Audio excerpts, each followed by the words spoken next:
महाराष्ट्रातील 36 जिल्हे 36 बातम्या पाहण्यासाठी न्यूज जी9 चॅनलला सबस्क्राइब करा आणि बेल आयकॉन प्रेस करा।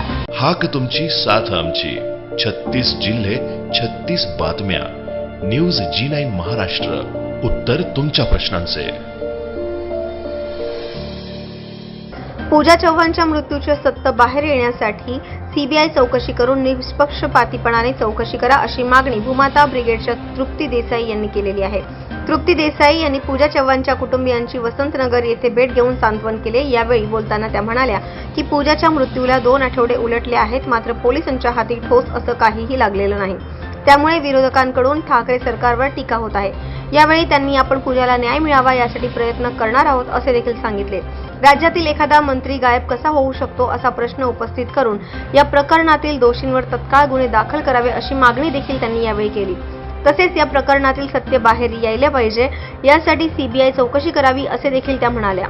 तपास चालू आहे, त्याच्या बाबतीत जी आहे ती गुप्तता पाळलेली आहे, परंतु गुप्तता पाळली जरी असली तरी अद्यापही जे आहे तो कोणताही गुन्हा दाखल झालेला नाही। त्यामुळे कुठेतरी संशयाची सुई मनामध्ये हे करते की मंत्र्यांचं नाव याच्यामध्ये घेतलं जातंय म्हणून हे प्रकरण दाबलं जाण्याची शक्यता आहे। त्यामुळे हे प्रकरण दाबलं जाऊ नये याचा परळीतून आवाज उठावा आणि म्हणूनच या कुटुंबांची आज आम्ही भेट घेतली, त्यांचं सांत्वन केलं आणि जरी तुमची तक्रार नसली तरी सुद्धा आमची अशी मागणी आहे की सीबीआयची चौकशी व्हावी आणि या प्रकरणामध्ये ज्या संबंधितांचं नाव येतंय, मग मंत्री असतील किंवा कोणी असतील, त्या सगळ्यांची नार्को टेस्ट व्हावी अशी आमची मागणी आहे।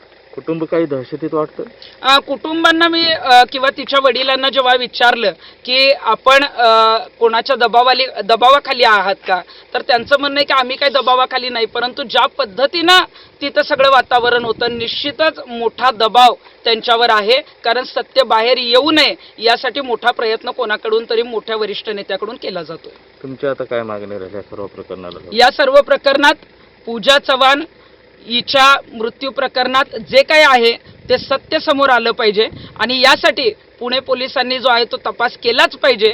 परंतु जर प्रकरण दाबण्याचा प्रयत्न झाला तर सीबीआय चौकशी लावून या सर्वांची नार्को टेस्ट होणं गरजेचं आहे। न्यूज जी9 महाराष्ट्रासाठी प्रतिनिधी महादेव गीते, परळी।